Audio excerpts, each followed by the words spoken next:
Vamos lá. Boa noite a todos. Aqui é o Christian Zaniboni. Então, vamos começar agora a nossa live. Então, que o pessoal está entrando. Doutora Guilherme Brotto, como vai? Boa noite, Christian. Tudo bem? Estou bem, e você? Tudo ótimo aqui.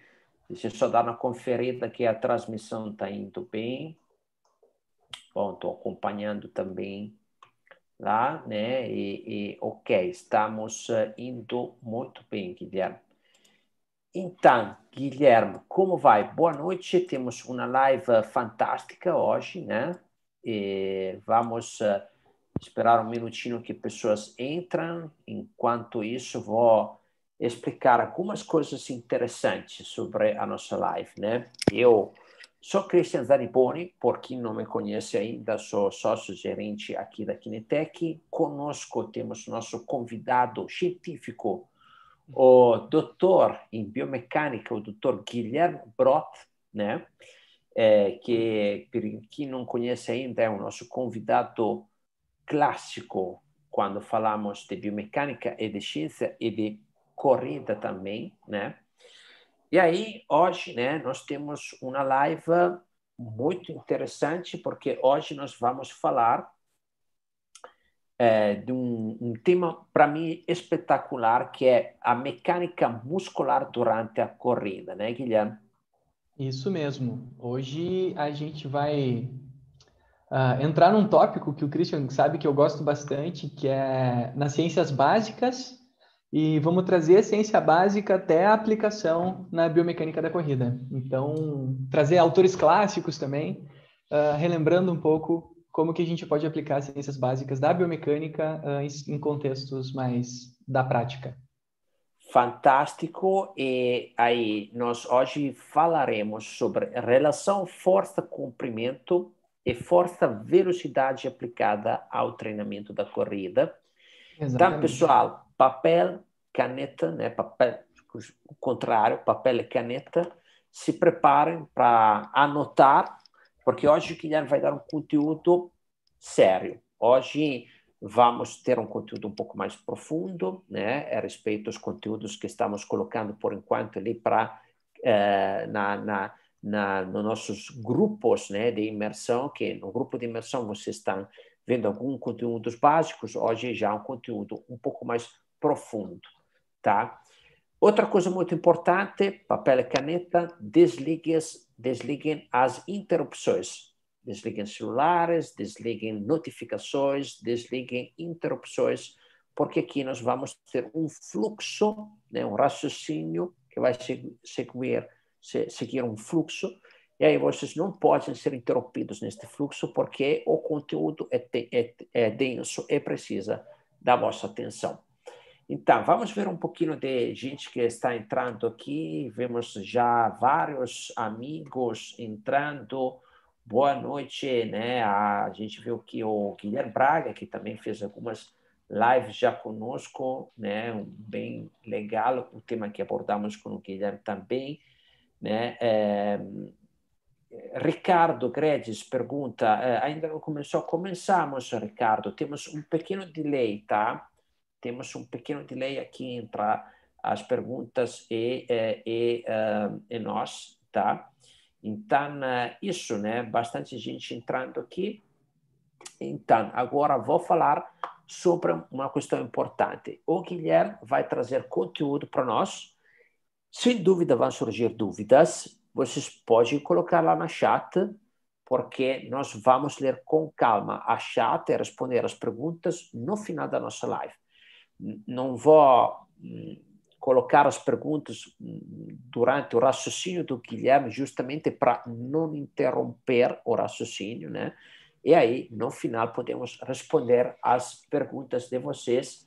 Fiquem à vontade de colocar já lá as perguntas durante o conteúdo, que depois responderemos, tá? E aí, pessoal, surpresa. Surpresa, minha filha às vezes fala assim, surpresa, não são sempre legais, mas aqui temos uma surpresa bem legal, que é referente ao sorteio. Quando vocês entraram no grupo, o Guilherme comentou uma coisa importante para vocês. Vamos sortear 3 vagas para o curso online de biomecânica da corrida, tá? E agora aqui vou explicar um pouquinho as regras deste sorteio. Fiquem bem ligados, é importante que vocês desliguem as notificações e as interrupções. Por quê? Porque durante esta live e a próxima live, que vai ser no domingo, dia 4, tá? Em algum momento, que pode ser no início, no meio ou no fim, nós falaremos parte de um enigma, uma frase, tá? Um pedaço de uma frase. E somente quem tiver a frase completa no final da live de domingo, tá? Poderá, né, tentar ganhar o sorteio, porque no final da live de domingo nós enviaremos um formulário para vocês preencherem a frase completa. Então, você tem até sexta-feira, dia 5, para mandar o formulário preenchido para nós. O sorteio vai ser na segunda-feira, dia 5, às 20h30, tá? Onde mandaremos um link, faremos live, né? Faremos ao vivo e vamos fazer a extração, o sorteio ao vivo, tá? De quem vai ganhar estas 3 vagas. Se você não puder participar na segunda-feira, não se preocupe, pois nós vamos contatar os vencedores, se não estiver presentes, de qualquer forma. Então, importante participar do sorteio, mas importante saber a frase. Um pedaço hoje, um pedaço domingo. E aí vocês podem preencher no formulário, tá? O propósito destas regras, por que colocamos um sorteio tão assim diferente, né? Porque nós queremos realmente dar a possibilidade a quem tem muito interesse em aprender sobre a biomecânica da corrida, que vai acompanhar todos estes conteúdos, tá? Para aproveitar do curso, pois é um curso com um conteúdo fantástico e queremos realmente que quem ganha este sorteio seja uma pessoa que merece e que tem realmente interesse na biomecânica da corrida. Bom, então, Guilherme, eu agora terminei a minha introdução, expliquei as regras do sorteio, fiquem ligados, porque de repente vamos apresentar as palavras mágicas, né, para o sorteio. E agora, palavra ao nosso convidado, o Dr. Guilherme Brot, com o seu fantástico conteúdo sobre mecânica muscular durante a corrida. Muito bem, muito bem, muito bem. Obrigado, Christian, pela apresentação. Boa noite a todos que estão presentes aqui na live. Eu estou olhando o chat aqui, tem vários nomes que eu não conheço ainda e eu gosto de mencionar que eu gosto de conhecer os meus alunos, enfim. Eu me chamo Guilherme e tenho sido biomecanicista no laboratório da Universidade de Caxias do Sul, na universidade onde eu atuo também como professor nos cursos de educação física, fisioterapia e outros cursos da área da saúde, né? E a gente aplica a biomecânica da corrida já há muitos anos, né? Nós trabalhamos com biomecânica e tentamos transformar isso em algo acessível há bastante tempo. E esse é um dos nossos objetivos aí, junto com a Kinetec, de estar tornando a biomecânica, ou melhor, de fomentar a biomecânica no Brasil, a cultura biomecânica para todos, para tornar isso mais acessível e para desmistificar também muitas coisas, tá? Eu vou iniciar a minha apresentação aqui, Christian, e aí você me diz como nós estamos de imagem. Share Computer Sound. Aqui.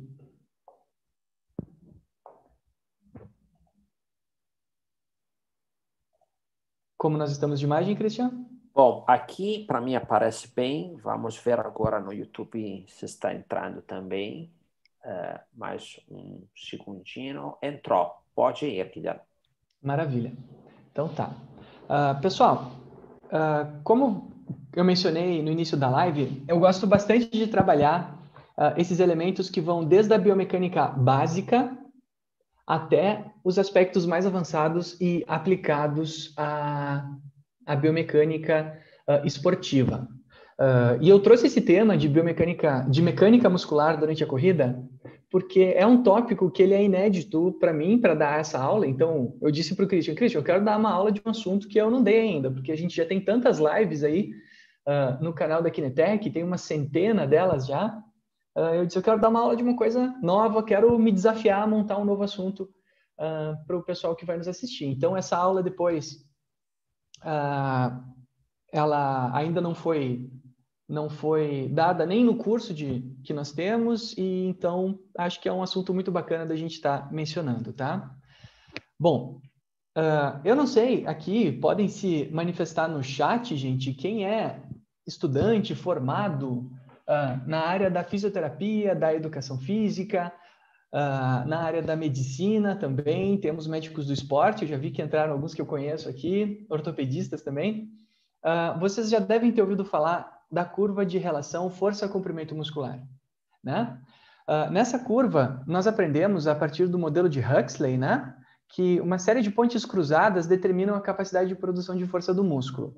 Então, aqui nesse gráfico, né, a gente tem o comprimento muscular normalizado de 0 a 1, então, do menor comprimento até o seu maior comprimento, e a força também normalizada de 0 a 1, até a capacidade máxima de produção de força. E por um sistema de sobreposição de ligações entre as proteínas actina e miosina, nós temos a variação da capacidade de produção de força das células musculares, especificamente de um conjunto de proteínas aqui que está sendo observado, um único, né, que formam o sarcômero muscular, né? Então, o que nós temos? Que na faixa em que o músculo produz maior capacidade de produção de força, isso do tom microscópico, né, gente? A gente não está olhando uma fibra muscular inteira, o músculo inteiro, a gente está olhando uma porção de uma célula muscular, não é nem uma célula inteira, né? A gente sabe que existe uma faixa em que nós temos o maior número de sobreposições de ponte, portanto, a maior força. E depois, esse número de pontes cruzadas vai diminuindo, né? Aqui nós vemos aqui que algumas pontes perdem formação e a capacidade de força vai diminuindo. Assim como aqui nas proteínas de actina e miosina, a gente tem uma sobreposição entre as proteínas que impede a ligação de mais pontes e a força também cai, certo? Mas isso aqui é uma revisão que eu tenho certeza que vários aqui no chat já se manifestaram, inclusive formados em educação física e fisioterapia, Uberlândia, Bahia, São Paulo, né? A Unicinos aqui de São Léo, então Porto Alegre também. Então o pessoal já está bem ambientado com essa mecânica, né? Bom, esse modelo, a primeira vez que ele foi proposto, falando que hoje a gente assume como modelo de Huxley, foi publicado por Gordon em 1966, né? E alguns aspectos muito importantes definem como ele vai se comportar no nosso corpo, né? Que principalmente é como essas fibras musculares estão dispostas no nosso corpo, Christian. Olha só. Se a gente observar aqui, por exemplo, a musculatura do reto femoral, né, que sai lá da pelve e se insere aqui na tíbia, né, passando pelo tendão patelar, o que nós temos? A gente observa as fibras musculares e nós enxergamos que elas são penadas, né, elas são inclinadas, né, elas não são totalmente longilíneas conforme o músculo se dispõe aqui da sua origem até a sua inserção. Elas são assim, ó, nessa direção. O que significa que quando esse músculo aqui ele encurta, essas fibras elas vão puxar nesta direção e nessa, e o resultado disso é que o músculo inteiro vai encurtar quando essas fibras forem recrutadas, né? Bom, mas Gui, para que você está falando isso? Porque essa curva de força-comprimento que nós temos aqui, ela vai se comportar diferente dependendo de como as fibras musculares estão organizadas. Então, por exemplo, aqui eu trouxe o exemplo do músculo reto femoral, bipenado, com uma área muscular grande, né? Porque se a gente contar quantas fibras musculares passam por aqui, a gente consegue contar várias fibras. Aqui nós temos já o músculo gastrocnêmio, que é um pouquinho mais penado, né? Ele tem uma inclinação um pouquinho maior, né? Também tem uma área grande. Então, ele é um intermediário aqui, ele já muda um pouco, fica um pouco mais longilíneo.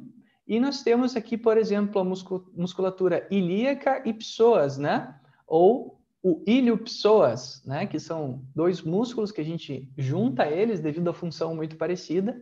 Um originado na lombar, outro na crista ilíaca, internamente, a pelve, né? E vão se inserir lá no fêmur. E esse músculo, ele é bastante longilíneo. As fibras musculares dele estão dispostas mais ou menos na mesma direção de origem até inserção. Então, a quantidade de fibras que nós passamos aqui na sua área de secção transversa é menor, né? Porque se a gente fizer um ângulo aqui e tentar contar quantas fibras tem, no gastrocnêmio ou no reto femoral, nós vamos contar muito mais fibras do que aqui no músculo psoas ou na musculatura ilíaca, tá? Bom, e aí, gente? Então, eu desenhei aqui alguns pequenos modelos, tá? Que são também do artigo do Gordon. Quem já foi em palestras do Walter Herzog já ouviu falar. Recomendo vocês buscarem aí Walter Herzog no YouTube. Tem lives muito interessantes dele, palestras inteiras disponíveis na internet. Hoje a gente tem bastante material disponível. A gente pode imaginar que o reto femoral ele é assim, né? São músculos curtos, no entanto, vários músculos dispostos em série, né? Eles estão aqui vários músculos, várias fibras musculares dispostas uma do ladinho da outra, né? Bom, se a gente olhar aqui o gastrocnêmio, as fibras são um pouco mais longas, né? E a gente tem um pouco menos de fibras se nós formos observar a sua área de secção transversa. Então, aqui a largura, essas simplificações aqui, né? A gente vê que a largura do músculo reto femoral em comparação ao gastrocnêmio, a largura diminui, né? A área de secção transversa é um pouquinho menor. No entanto, o comprimento das fibras já é maior. Já se a gente olha agora, então, o psoas, o que nós temos? Nós temos uma área de secção transversa bem menor e um comprimento muscular muito maior, né? Então, como essas fibras aqui estão dispostas no nosso corpo vai afetar como a relação força-comprimento vai estar agindo no nosso corpo. Então, é um aspecto bastante importante de ser levantado, que nós temos que entender como as musculaturas funcionam, como que elas estão organizadas. Dentro das ciências básicas, nós chamamos isso de arquitetura muscular, né? Bom, como que elas vão se comportar? Uma fibra bem longa, mas com pequena área de secção transversa, ela vai ter uma capacidade de produzir força por grandes comprimentos, então, desde bem curta até muito longa. No entanto, seu pico de produção de força vai ser relativamente baixo, né? A gente vai ter uma capacidade de produção de força na musculatura psoas, por exemplo, em detrimento a gastrocnêmios e reto femoral, que ela é relativamente baixa. No entanto, se a gente vai olhar agora a musculatura gastrocnêmia, ela tem uma excursão muito menor, porque ela vai começar a produzir força num comprimento já maior que a musculatura do psoas. Então, eu vou pegar aqui a caneta, ó. Esse aqui é o psoas e esse aqui é a representação da curva força-comprimento do gastrocnêmio, né? Só que, no entanto, apesar dele não ter uma excursão tão grande, ó, ele produzir força só daqui até aqui, enquanto o psoas produz força de amplitudes bem maiores, amplitudes não, comprimentos bem maiores, né? Que a gente está olhando a fibra de forma isolada, ele também vai encerrar sua capacidade de produção de força também num comprimento não tão longo, né? Então, a gente pode observar que a gente tem uma diferença na capacidade de produção de força que depende do que é? Depende de como estão dispostas as fibras musculares no nosso corpo. E aí nós temos o número 2, então, o número 1 aqui era o reto femoral, o número 2 agora o gastrocnêmio e o número 3 o psoas. Então, um músculo mais intermediário, ele vai ser mais otimizado para tarefas mais diversas, né? Ele vai ter uma excursão mais moderada e uma produção de força também mais moderada, não tão alta que nem o número 1, mas também não tão baixa que nem o Psoas aqui, o número 3. Então, esse é o primeiro aspecto que a gente tem que pensar, né? Nós temos músculos que têm capacidades diferentes de produção de força e de produção de comprimento, em relação ao seu comprimento, que vão variar em nosso corpo devido à arquitetura muscular, né? E quando a gente planeja treinamento e quando a gente começa a entender as adaptações que ocorrem no nosso corpo, a gente precisa ter a compreensão desses fenômenos. Bom, vamos agora diminuir aqui os modelos para cá, os 3 músculos, né? As 3 curvas dos músculos que nós conversamos, e aqui deixamos a força comprimento. O que acontece? Em 1991 foi publicado um artigo bastante histórico. Eu vou disponibilizar para vocês todas as referências, inclusive aqui no chat eu vou liberar o número DOI de cada um dos artigos. Hoje em dia, com o número DOI, a gente consegue acessar quase qualquer artigo, né? Que acontece? Ele publicou um artigo em que eles verificaram que estas mesmas alterações, tá? Que nós temos na relação força-comprimento, que pode variar em razão da arquitetura muscular, também pode variar em função do estresse que nós expomos àquela musculatura, né? Como assim? Bom, se um ciclista ou um corredor são avaliados na sua mesma musculatura, então, por exemplo, aqui no que nós vamos mostrar, do quadríceps, o que nós teremos? Nós teremos diferentes adaptações. Na musculatura do ciclista, nós temos o quê? Um joelho flexionado, portanto, apesar do reto femoral, né, ele ser inserido aqui na pelve também, né, se diz que o quadríceps ele está mais alongado. Já aqui no corredor, o joelho está estendido e o quadríceps está encurtado. Tá? Então, a gente tem que pensar que nas atividades que cada um desses atletas realiza, o comprimento muscular ele é diferente, certo? Então, nós estamos vendo aqui que aqui o joelho está estendido e aqui o joelho está flexionado na situação em que maior força é exigida. O ciclista precisa produzir força aqui para estender o joelho e girar o pedal. Então, aqui é o momento que ele vai precisar das maiores produções de força, claro que vai ter toda a excursão, né? Já o corredor, o que acontece? Ele, durante aqui o contato inicial, o apoio inicial e apoio médio, ele vai usar a musculatura do quadríceps para amortecer a aceleração que ele chega aqui durante a passada. Então, ele é um dos nossos mecanismos amortecedores, né? Nós temos 3 mecanismos amortecedores, eu comento isso nas minhas aulas também, que são gastrocnêmio, quadríceps e complexo abdutor, extensor e rotador externo de quadril, né? 3 mecanismos importantes, mas aqui o quadríceps é o mais importante. Bom, desta forma, o que se diz? Que o corredor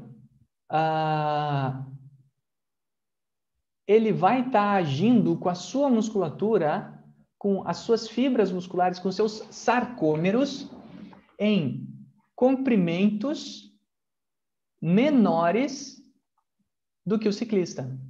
Então, o corredor, ele, via de regra, vai estar utilizando as suas musculaturas em menores comprimentos. Enquanto o ciclista, esse gráfico aqui é muito famoso, vários professores meus, inclusive, já me mostraram ele, né? Enquanto ciclistas vão estar utilizando a musculatura em comprimentos maiores dessa musculatura. O que isso significa? Que as adaptações dos sarcômeros do atleta de corrida e do atleta de ciclismo serão diferentes. Como o ciclista ele tem o músculo sendo utilizado em comprimentos maiores, ele vai acabar tendo uma adaptação de mais sarcômeros sendo posicionados em série aqui, um na frente do outro, para garantir uma maior excursão muscular, né? Para poder deslocar os músculos dele para esta porção. Já o corredor, ele não precisa de tanta adaptação assim. A adaptação dele não vai ser nessa direção. Ele terá menos sarcômeros dispostos desta forma. O que isso significa? Que quando a gente testa a força dos extensores de joelho de ciclistas e de corredores, eles apresentam um shape, um padrão de curva completamente diferente um do outro. Isso é assim, ó, é incrível, né? Eu volta e meia me perguntam na aula assim, Gui, qual que é o ângulo que a gente tem maior capacidade de produção de força do joelho? Eu digo, qual a resposta certa das horas incertas, né? A resposta certa das horas incertas é o depende. Né? A gente está falando de um corredor, a gente está falando de um ciclista, nós estamos falando de um triatleta, nós estamos falando de um lutador, né? Então, depende de como aquele corpo foi exposto a diferentes estímulos, porque ele vai sofrer diferentes adaptações de demanda muscular. Então, o que acontece? Agora, a gente não vai olhar a força do sarcômero isoladamente, tá? A gente vai olhar a força do grupo muscular. Então, aqui no comprimento, nós temos aqui, para trás do gráfico, vamos pegar aqui o apontador a laser, ó. Para trás do gráfico, o músculo encurtado, e para frente do gráfico, o músculo alongado.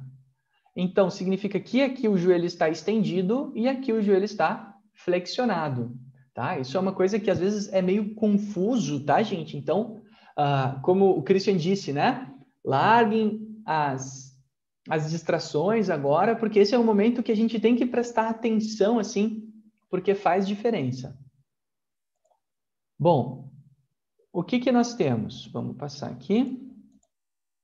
O corredor, quando ele é testado com o joelho em extensão, ele tem a sua maior capacidade de produção de força. Quando ele é testado com o joelho em flexão ou com seus músculos alongados, ele tem a sua menor capacidade de produção de força. Com o ciclista, é completamente ao contrário a curva. O ciclista apresenta a sua maior capacidade de produção de força com o músculo em alongamento, ou seja, nessa situação aqui, ó, vocês podem ver, então, que existe uma associação com o estímulo que esse músculo está sendo colocado. No entanto, durante os encurtamentos, né, durante os menores comprimentos musculares, ele tem menor capacidade de produção de força. Então, é o mesmo grupo muscular em indivíduos completamente diferentes que vai acabar executando um padrão de produção de força completamente diferente. Então, olha só, nós já temos duas coisas para pensar. A primeira, cada músculo, dependendo da sua arquitetura muscular, vai ter um padrão de produção de força. Segundo, cada estímulo é capaz de mudar o comprimento em que esses músculos serão utilizados. O que eu quero dizer com isso? Gente, olha só, não está faltando nada nessas curvas. A gente aprendeu que a curva de produção de força muscular é assim, ó. Ela sobe e depois desce. Ela sobe e depois desce. Sobe e depois desce. Cadê o sobe e desce da curva de produção de força aqui? Bom, significa o quê? Que a gente não consegue usar a musculatura na sua excursão total. Por limitações anatômicas, o músculo ele nunca chega no seu encurtamento total possível ou no seu comprimento total possível. Tá? Então, aqui a gente sabe que esse músculo, se ele pudesse alongar ainda mais, a gente sabe que isso teria um comportamento assim. E aqui no corredor, se a gente pudesse encurtar ainda mais o músculo, a gente sabe que ele teria um padrão assim de senoide, que nem os músculos que nós vimos anteriormente. Então, o que nós vemos quando a gente testa um atleta é o que nós chamamos de comprimento funcional muscular. É o comprimento em que o músculo está funcionando. No entanto, o músculo tem uma excursão total, que a gente não consegue medir. A gente extrapola e imagina que ela teria mais ou menos esse shape aqui, né? Então, esse é outro aspecto. Cada atleta vai ter uma adaptação diferente nos respectivos grupos musculares conforme a demanda da sua modalidade. Certo, pessoal? Estou vendo que já está cheio de perguntas aqui. Vou pedir para o Christian ir guardando elas ali para eu poder responder todas, né? Tem uma aqui que eu tô querendo te fazer também, né? Vamos segurar para o final, que a gente Vamos tem bastante segurar. coisa para ver. Tá. Olha só. Além da força-comprimento, nós sabemos que os músculos têm a sua capacidade de produção de força em razão da sua velocidade de atuação. Então, o que significa isso? O nosso músculo, quando a gente está numa situação de isometria, ou seja, produzindo força sem realizar alongamento ou encurtamento, nós temos uma determinada capacidade de produção de força. Só que o que acontece? Quanto mais rápido eu vou, então aqui é um gráfico de velocidade por força. Então, quanto mais para a direita eu estou vindo aqui, mais rápida é a minha contração concêntrica. Já para a esquerda, quanto mais rápido eu vou, mais rápido eu estou alongando o músculo, mais rápida é a minha contração excêntrica. Então, a gente tem aqui um gráfico de velocidade negativa e de velocidade positiva, né? Então, é como se a gente estivesse dando ré e aqui indo para frente, que na área das ciências básicas, né, da fisiologia muscular, nós chamamos de contração concêntrica e contração excêntrica. Bom, o que acontece aqui, gente? A gente sabe que quando o indivíduo ele encurta o seu músculo em baixas velocidades, ele tem alta capacidade de produção de força, certo? No entanto, quando a gente encurta o músculo em altas velocidades, a capacidade máxima de produção de força muscular diminui, certo? Já na contração excêntrica, nós sempre teremos mais capacidade de produção de força que na contração concêntrica. Eu não vou entrar aqui na explicação de por que isso acontece, né? Mas é uma questão de interação entre os elementos passivos das pontes cruzadas da relação força-comprimento, tá? Principalmente das proteínas de titina e das pontes remanescentes, certo? Se você quer saber mais sobre isso, deixa aqui um comentário que um dia a gente faz uma live para se aprofundar ainda mais na teoria das pontes cruzadas, tá? Para entender por que a força excêntrica é tão mais forte do que a força concêntrica, né? Tem inclusive questões neurais aqui que são bem interessantes. Bom, mas deixando aí esse ponto, a gente tem que pensar o quê? Cada modalidade vai usar a mesma musculatura não só em comprimentos diferentes, né? Em cada modalidade, nós iremos usar de formas diferentes. Ou seja, o corredor, quando ele corre, a atuação, o trabalho principal do quadríceps é excêntrico. Por quê? Porque ele está amortecendo aqui essa tarefa, né? O quadríceps não é um propulsor importante, né? Eu converso muito sobre isso no nosso curso, né? O quadríceps, ele é apenas um amortecedor. Os nossos grandes propulsores musculares, o principal são os gastrocnêmios, né? O tríceps sural como um todo, musculatura solear junto. O glúteo contribui um pouquinho e os isquiotibiais também contribuem um pouco, né? Então, ele funciona aqui como um grande amortecedor. Já no ciclista, o que acontece? Ele vai atuar na sua faixa mais concêntrica. Então, o que existe? Existe um consenso que, na situação particular da modalidade, de cada um desses atletas, nós temos uma maior demanda excêntrica, no caso do corredor, e uma maior demanda concêntrica, no caso do ciclista.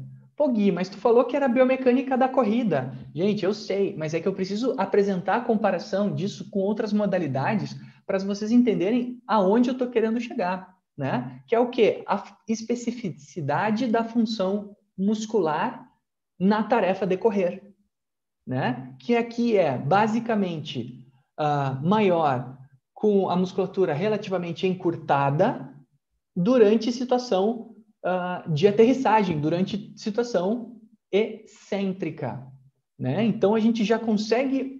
Quem aí já trabalha com treinamento, com fisioterapia esportiva, quem já trabalha com clínica desportiva, já está pensando, nossa, é verdade, isso realmente tem relação com alguns exercícios, já está pensando, pô, o treinamento tem que ser assim, tem que ser assado, né?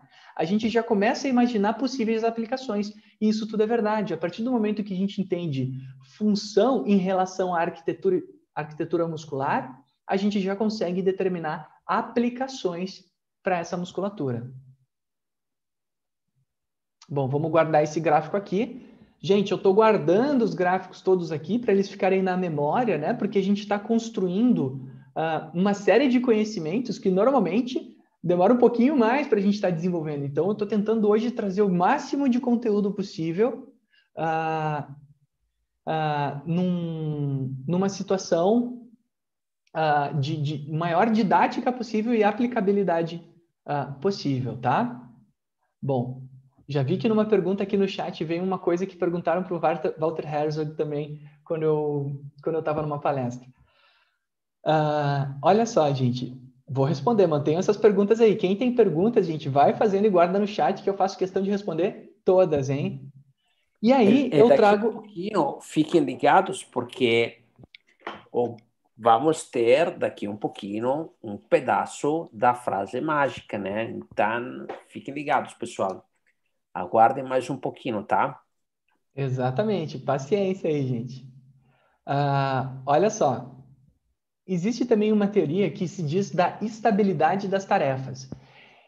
Aqui eu trago como referência McGill, no seu artigo de 2001. Quem conhece Stuart McGill sabe que ele é um cara que estuda muito coluna, mas a gente pode aplicar os ensinamentos dele em diversas outras tarefas. Que é o quê, gente? A situação de corrida e de ciclismo são situações completamente diferentes no tipo de demanda neural também, ou coordenativa. O que eu quero dizer com isso, gente? O ciclismo é uma situação estável. Por mais que a gente tenha que se equilibrar na bicicleta, nos primeiros momentos, a partir do momento que a gente atinge uma determinada velocidade, o equilíbrio ele já não é mais tão necessário, né? Já a situação de corrida, ela é levemente mais instável, porque eu estou ali continuamente me equilibrando para não desabar o meu corpo, né? Pô, Gui, nada a ver, a bicicleta ela é instável, eu posso cair. Gente, quantas pessoas a gente já não viu aí que conseguem pedalar sem as mãos, que conseguem tirar as pernas e as mãos da bicicleta, ficam só sentados na cadeira, né? Porque é uma tarefa que depois de um determinado nível ela se torna relativamente estável. E a força que eu aplico em direção à extensão de joelho, eu não vou entrar aqui no assunto das cadeias cinética, fechada, aberta, meio fechada, porque isso é um assunto que gera bastante discussão dependendo da escola biomecânica que nós estamos, tá? Então aqui eu vou chamar isso de situação mais estável e situação mais instável, né? Então, a extensão de joelho aqui do ciclista, ela é uma situação estável, ou seja, eu tenho que fazer força numa determinada direção, certo? Que vai ter uma determinada demanda e a tarefa é totalmente limitada. Na corrida, eu não tenho essa limitação. Se eu parar de contrair ou contrair demais essa musculatura, eu vou ter diferentes resultados. Como assim, Gui? Se eu contrair demais o meu quadríceps, eu não vou flexionar ele o suficiente e a absorção do impacto vai ser prejudicada.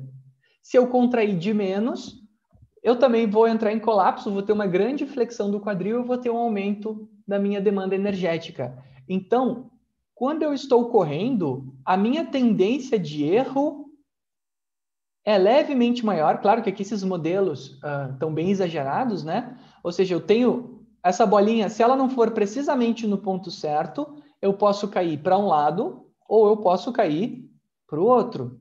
Entendam essa bolinha como uma situação instável. Se alguém der um toquezinho nela para um lado, ela perde o seu equilíbrio. Já o ciclismo, né? O que acontece? A minha tendência, por eu estar, principalmente, por muitas vezes eu estar aqui com o meu grip preso, né? O pé aqui preso no pedal, é uma situação estável. Eu posso ter erros aonde eu perco a otimização do sistema, mas via de regra, o sistema me limita a estar fazendo a tarefa da forma como ela deve ser feita. É claro que eu posso sempre otimizar isso. Essa bolinha vai estar sempre oscilando nos pontos menos ótimos e mais ótimos, mas a tendência é ela se centralizar. Na corrida, a tendência é ela cair, se eu não tiver o tempo todo mantendo essa tarefa coordenativa, tá? Eu sei que aqui, daqui a pouco, vão começar a aparecer alguns comentários, né? Porque eu entro aqui, eu sei que o modelo de McGill é um modelo bastante discutível, né? Muita gente, às vezes, começa a discutir aqui nessa parte, mas a gente está aberto a perguntas e a conversar a respeito disso, tá? Bom, vamos guardar aqui o modelo também. Gente, o que eu quero dizer com isso, gente? Que quando, e eu já estou me encaminhando quase para o fim, chegando aqui para a nossa surpresa, né? Cada músculo precisa ser avaliado dentro da sua individualidade. E o treinamento dessas musculaturas durante a tarefa da corrida e durante a tarefa de ciclismo ou qualquer outra, precisa ser avaliada dentro das suas individualidades, né? Então, o que acontece? Eu preciso entender quais tipos de treinamento são mais benéficos para um determinado tipo de adaptação que eu espero e quais tipos de treinamento vão ser menos benéficos. O que eu quero dizer com isso? Eu não quero dizer que um treinamento é maléfico. O que eu quero dizer é que existem treinamentos que são mais benéficos, pois são mais específicos ao tipo de condição ao qual eles vão estar aplicados naquela modalidade. Gente, antes de continuar, eu vou começar um suspense aqui. Quem está acordado ainda, prestando atenção na nossa live, Christian? Atenção, atenção, pessoal, o pedaço da frase, hein? Anotem o começo da frase para poder concorrer ao nosso curso de biomecânica da corrida. Inscrições gratuitas para quem for sorteado, mas para poder participar do sorteio, você precisa saber o começo desta frase. O resto a gente libera na próxima live, né, Cristiano? Quem sabe mais um pedacinho hoje ainda. Quem sabe? Ligado até o final, né? Quem sabe a gente libera mais um pedaço ainda, né, Cristiano? Anotem aí, pessoal, papel e caneta, porque este aqui é um dos pedaços da frase para participar do sorteio. Ok. Muito Acho bem. que todo mundo anotou. Agora podemos continuar, Guilherme. Vamos continuar, então. Adorei fazer isso. Cheguei até eu fiquei nervoso com essa música aí que vocês botaram aí. Deu para acordar o pessoal aí, né? Tem uns que já estavam dormindo aqui, assistindo a aula. Sim, deu um pico aqui de gente acordar. Ok. Então, gente, o que acontece? Nós temos que pensar em situações de exercício em que nós temos a condição em que nós temos a maior produção de força em situações de extensão de joelho, em que nós temos que usar as musculaturas rápidas, por exemplo, o flexor de quadril em situações rápidas, músculos potentes e fortes em situações potentes e fortes, e músculos mais absorvivos em situação mais absortiva, né? Que é aqui, esse com grande área de secção transversa.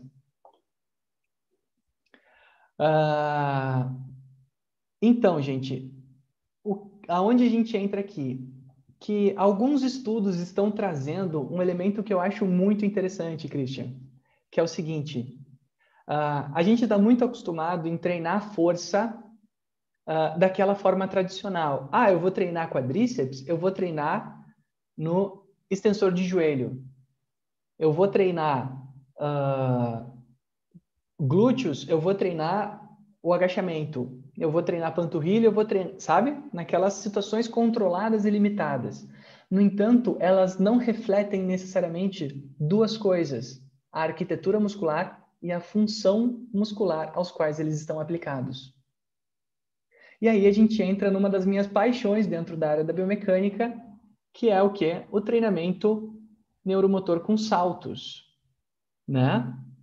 Então, gente, o que acontece? Pode parecer uma coisa simples, mas a quantidade de resultados que nós temos com um treinamento neuromotor de potência e de saltos para os determinantes de desempenho e de lesão, que são assuntos que eu falo nesse curso que a gente apresentou agora, a primeira frase, são incríveis. Os resultados são assim, é inexplicável a vantagem que nós temos em comparação a treinamentos tradicionais. E tudo isso está lá nos nossos módulos, mais para frente dos módulos já de aplicação, né?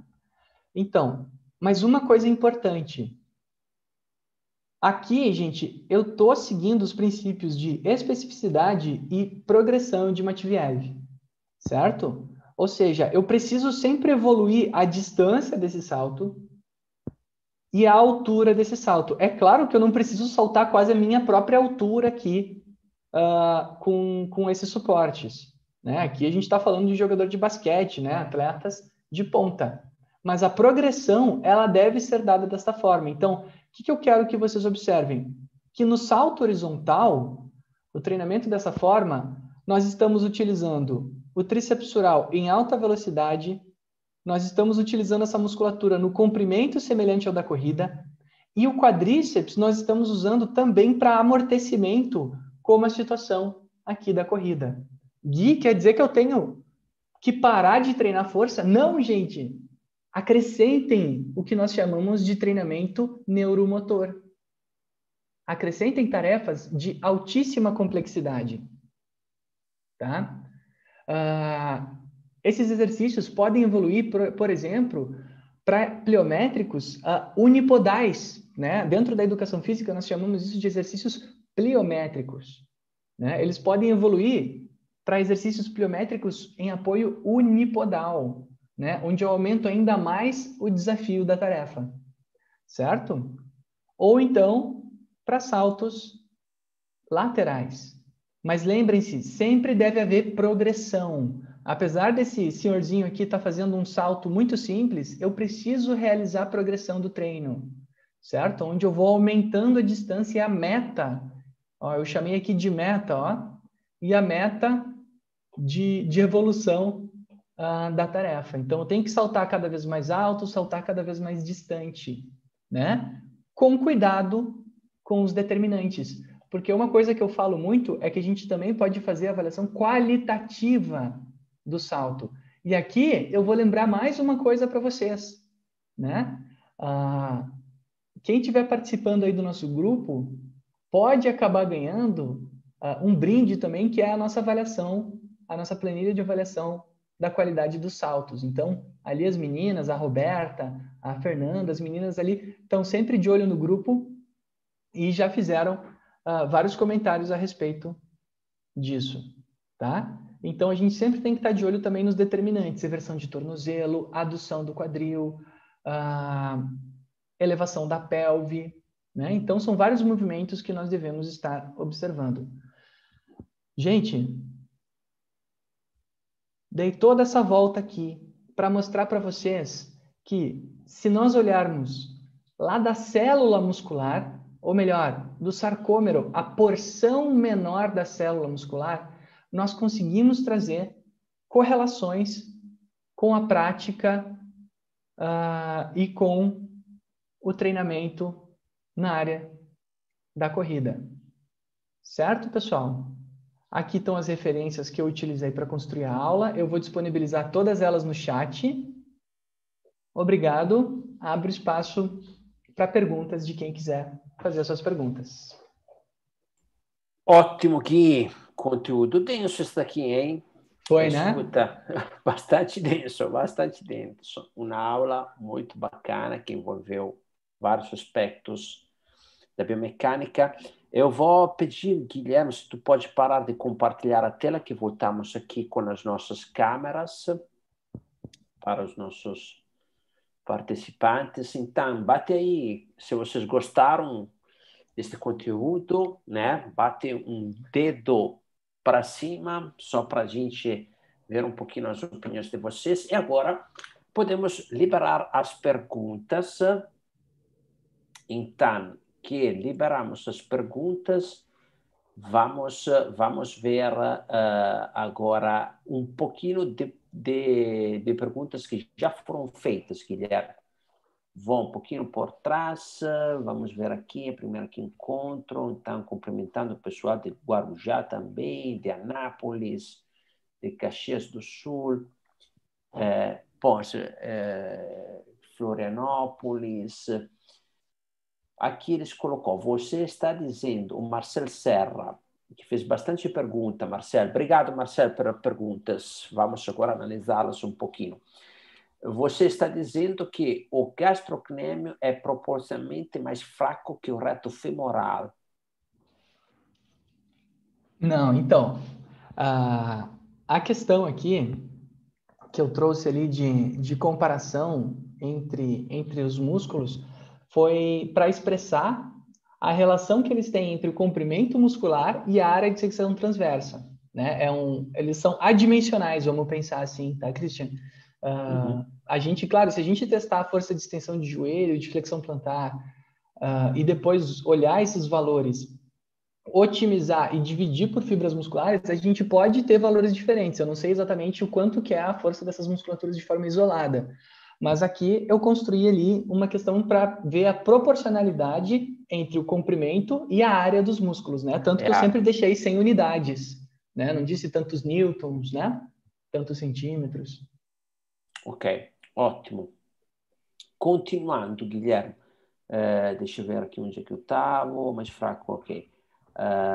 E aí aqui colocou o Dorovani Monteira de Oliveira da Silva, os músculos do glúteo podem agir como apoio no corpo do Parkinson? Olha só que pergunta interessante.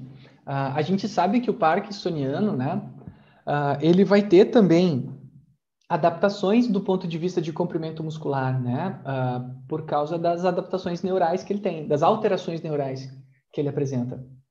Então, o tipo de adaptação que a gente vai ter na musculatura glútea, com certeza vai ser diferente que em indivíduos não parkinsonianos. Então, sim, ele pode contribuir. A gente pode trazer elementos de treinamento de força e treinamento de potência para parkinsonianos. A gente tem um grupo muito forte no Brasil hoje que trabalha com potência em parkinsonianos. Claro que o treino é todo adaptado, né, Christian? A gente tem uma live, sim, inclusive, com a doutora Elren, que trabalha com isso. Então, sim, com certeza a gente pode trazer elementos de força muscular aqui para a população parkinsoniana. Sobre este assunto, fizemos bastante live. Um tempo atrás, teve a Ellen participando, apresentando o treinamento de Nordic Walking, resultado extraordinário. E o grupo de pesquisa da Ellen, que agora se mudou, né? Ela está agora em Belém, acho, né? mas ela relacionou agora continuou, né, o trabalho, mas aqui em Porto Alegre tem uma equipe que está fazendo um trabalho muito bacana sobre isso, com resultados realmente extraordinários, né? Ok, vamos para frente. Aí, Marcel Serra, de qual músculo estamos falando agora? Ah, tá, entendi. Não, ele já tinha entendido. Bom, esta era a minha pergunta. Como fica nos triatletas, Guilherme? Que inclusive tem a natação, que é um outro mecanismo diferente, né? Cara, essa pergunta é muito boa. O Mário Rodrigues ali foi muito feliz na pergunta dele. Aqui, a gente está falando de atletas super específicos, que apresentam adaptações super específicas na sua musculatura, né? O triatleta, ele é um atleta que ele é um atleta misto, a gente pode dizer. Então, ele vai sofrer um pouco das adaptações que o ciclista sofre e um pouco das adaptações que o corredor sofre. Então, uma coisa que eu posso garantir é que, por exemplo, um triatleta, na prova dele lá de, se for ultramaratonista, enfim, Ironman, enfim, na prova dele de 5, 10 quilômetros de corrida, ele nunca vai superar o tempo de um atleta que só corre, ou de um atleta que só pedala, ou de um atleta que só nada. Por quê? Porque as adaptações musculares dele vão ter que ser todas intermediárias para apresentarem um bom desempenho em todas as tarefas. Então, em vez da curva ser assim ou assim, ela provavelmente vai ter um formato mais assim, ou um pouquinho puxado para o lado, um pouquinho puxado para o outro, dependendo do que ajuda em mais tarefas. Então, a gente poderia apostar, inclusive, que um triatleta ele nunca vai bater o recorde das provas dele em comparação aos atletas especialistas. Né? Nós teremos adaptações mistas num atleta misto, enquanto nós temos adaptações especializadas em atletas especializados. Ok, justamente alguém aqui já tinha comentado isso, a Mariana Nunes, né, disse e quem pratica um dos esportes sofre uma adaptação intermediária? Sim, a pergunta já foi respondida aqui, né? O Marcel Sella disse fica mais completo, o Bruno Pareiras fica melhor equilibrado, né? Ok, aí agora Marcel Serra novamente. Mas não faz sentido.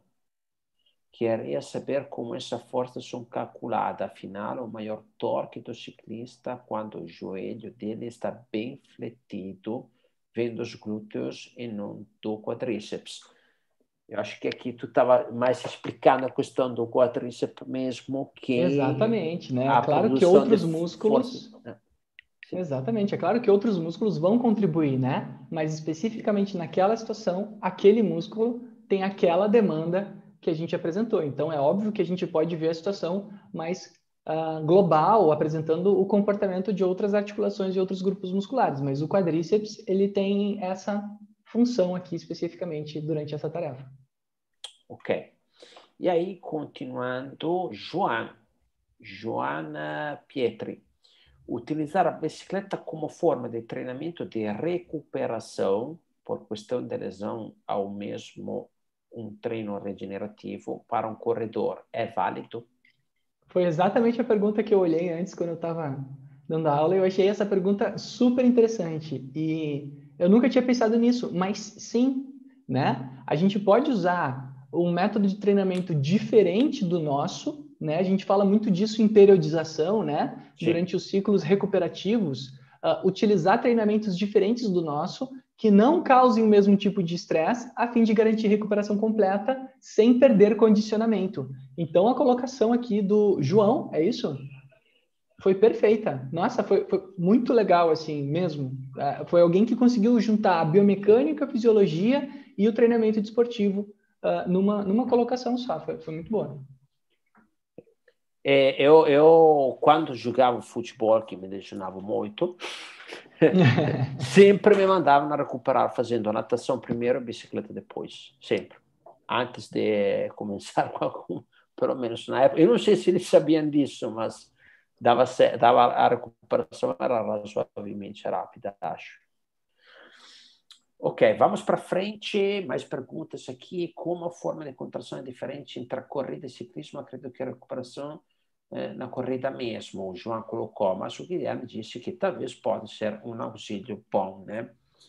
E aí aqui teve a Eu parte só tenho um comentário aqui que eu achei interessante, Cristiano, Sim, que eu vou ler, que é um comentário curto, mas é bem interessante também. Aqui o Estevam perguntou, mas e numa subida muito íngreme, sim. né? Porque o que acontece, Cristiano? E aqui é uma colocação bem bacana também, né? Mas na corrida ou no ciclismo? No ciclismo, Ah, tá. né? Porque e também na corrida pode acontecer isso também, mas é muito comum no ciclismo, tá?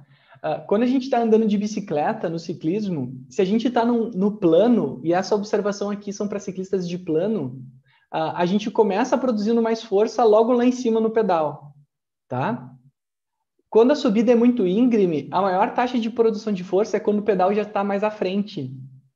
Então o músculo já não está mais tão alongado, né? Ele já está um pouco mais encurtado. Então, É, isso é outra coisa interessante. Dentro do próprio esporte, nós temos especialistas em clips, né? Em exatamente. aclives e os especialistas em reta. Tanto que aí, os mais famosos que nós temos, o ciclista mais famoso do mundo, ele era um especialista em aclives, né? Sim, não, os que ganham Tour de France e Giro de Itália são aqueles que vão bem nas montanhas. Porque ali, Exatamente. ali eles ganham muito mais tempo que os outros. Sim. Aham. E as No, adaptações vão no, ser diferentes, com certeza. A é, curva muscular deles vai ser diferente. sim, sim. São magrinhos, são diferentes, sim. Ok, vamos lá. Mais coisas aqui, né?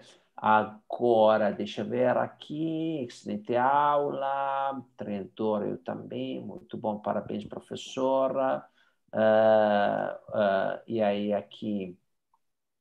Existe uma manobra ou um exercício direto para diferenciar uma lombocetalgia para uma síndrome do piriforme pós-corrida? Olha só que pergunta complexa, né? Vamos reanalisar. Existe um exercício direto para diferenciar uma lombocetalgia para uma síndrome de piriforme pós-corrida, ou seja, diferenciar se é uma síndrome de piriforme ou uma lombocetalgia, tá? Então, isso seria uma questão de testes clínicos, né? Porque lombocialtalgias e síndrome do piriforme, eles vão ter a dor, o trigger de dor, o gatilho de dor estimulado de formas diferentes, né? Lombocialtalgia, normalmente, a gente, clinicamente, né, a gente testa o gatilho de dor em flexões muito grandes de tronco ou extensões de tronco muito grande, que é quando a gente tem algum tipo de pinçamento de canal medular. Já a síndrome do piriforme, a gente vai ter essas crises em situações de extensão de quadril ou de força, tu pede para ele fazer força de extensão ou de rotação externa do quadril, né? Que daí ele vai ter a contração do piriforme e vai tensar o nervo femoral. Então, não é um caso de exercício, mas mais um caso de fazer um teste para estimular esse gatilho de dor para a gente identificar o que, que é. É claro que aqui a participação de médico, fazer exame de imagem seria o mais adequado para a gente ver que tipo de processo inflamatório que está sendo gerado, mas Sem dúvida. normalmente são com testes de estresse, né? Ok. Ótimo, Gui. E aí veio, sempre falando de teste, o Marcos Coutinho da Silva. O teste FMS pode ser um aliado para observar se o fortalecimento está funcionando. Com certeza, com Com certeza. O teste certeza. FMS é um teste bastante completo, né? É uma bateria de testes que avaliam de forma funcional equilíbrio, coordenação e controle e força. Então, eles podem ser aliados. Sim, a gente sempre pode aliar testes funcionais com avaliação biomecânica. Então, eu acho que eles são complementares muito interessantes dentro da biomecânica da corrida. Ok, agora, Marcos Coutinho já respondemos. Silvio Copelari, o que pode trabalhar uma criança de 11 anos no atletismo que tem a marcha Marca de de 4 minutos e 10 a segundos. marca de 4 minutos e 10 nos 1000 metros a adquirir força na corrida. O que Olha tu só. faria de trabalho, Guilherme, aqui? Cara, o que que eu faria? eu seguiria com a progressão de treinamento clássica e traria situações de maior estresse, né? Que são os treinamentos pliométricos, como esses que eu apresentei, com desafio incremental. Então, por exemplo, se eu estou fazendo salto com altura, sempre incrementar essa altura, prestando muita atenção na qualidade do salto, naqueles elementos que nós já temos discutidos aqui em tantas lives. Som durante a aterrissagem, a aproximação dos joelhos, a adução do quadril, eversão do tornozelo, né? Tudo isso. E faria também os treinos com tração, né? E a progressão da carga de tração, né? Que eu também já comentei isso na outra live, que a gente deve começar aí com 60%, 65% do peso corporal e ir aumentando, tentando chegar numa meta de 85% a 90% do peso corporal no trenó, que é onde a gente tem os melhores resultados de adaptação de potência muscular, a fim de melhorar tempo em provas rápidas, como de 1.000 metros. Né? Então, eu acho que eu seguiria aí nesse modelo de progressão, claro, com uma periodização com semanas de estabilização, né? Então, 2 a 5 semanas de choque, 1 semana de estabilização para assimilar as adaptações, mas isso é assunto, né? Aí juntando todo o aspecto do treinamento desportivo aqui. Ótimo, Gui, ótimo. Tu juntou com aquela live lá que foi bem bacana. Lembra dessa do trenó, Christian? Sim, eu gostei muito. Foi bacana, teve bastante audiência. Aí, Mário continua assim. Essa febre de deslocamento lateral no slide board para corredores seria interessante?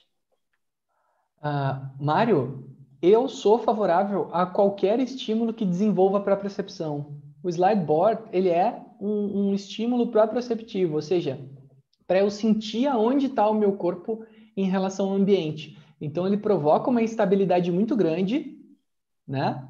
A fim de dificultar a tarefa de eu identificar em que comprimento, em que velocidade, em que posição está o meu corpo. Então, assim, gosto muito dessa parte de controle motor, inclusive a próxima live a gente vai falar das propriedades musculares associadas ao controle motor, então já estou antecipando aqui um pouquinho da próxima live.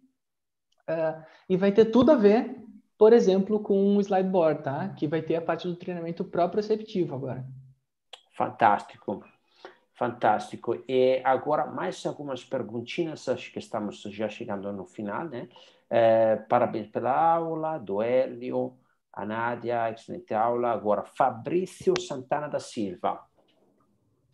Por isso, deve estimular as variações de angulações de terreno para o corredor, para que haja uma adaptação da musculatura e mecânica. Exatamente. Sim. Exatamente. A gente sabe que a variabilidade é um dos princípios do treinamento físico e trazer diferentes estímulos garante uma adaptação mais completa, né? Ok. Ótimo. E aí, sensacional essa aula. Sempre bom ouvir o professor Guilherme. Obrigada. Da Maria Eduarda. E agora, né, terminamos com as perguntas. Vamos só relembrar, pessoal, o nosso desafio, né, o nosso sorteio, que domingo daremos mais um pedaço de frase, tá? Então, hoje vocês anotaram na frase, escreveram na frase, ela está ali, né, para vocês, é um pedacinho. Depois, domingo, daremos o contínuo desta frase aqui e depois, né, passaremos o formulário para vocês preencherem até segunda-feira, dia 5, tá? Até às 20 horas, porque às 20h30 na segunda-feira, live de novo, né, ao vivo, vamos sortear as 3 vagas para o nosso curso de biomecânica da corrida, um curso espetacular, realmente vale a pena participar deste sorteio. Então, se você não vai conseguir participar segunda-feira, mas ganhou, não se preocupe, porque nós segunda-feira vamos fazer contato para avisar que você ganhou também, tá? E o nosso propósito aqui com esta imersão é proporcionar conteúdo sobre biomecânica da corrida, conteúdo que possa aprimorar o conhecimento e melhorar o trabalho de vocês, tá? Com este conhecimento. Guilherme está contribuindo de forma muito ativa, dando conteúdo muito técnico, né? Durante o dia estamos postando coisas um pouco mais simples, de noite fazemos conteúdos mais técnicos. Domingo, 20h30, horário de Brasília, vamos ter mais uma live. Qual vai ser, Guilherme, o tema da próxima live?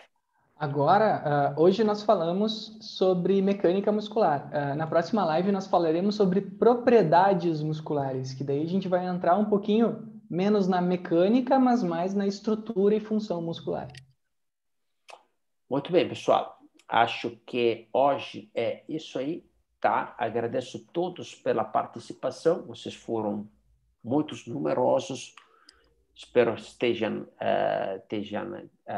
gostado do conteúdo, muito técnico, muito bacana. E, de novo, domingo, mais uma live, sempre conteúdo robusto, né, para aprimorar o conhecimento de biomecânica de todo mundo. Muito obrigado, Guilherme, mais uma vez. E uma boa noite para todos. Valeu, pessoal. Uma boa noite. Até a próxima.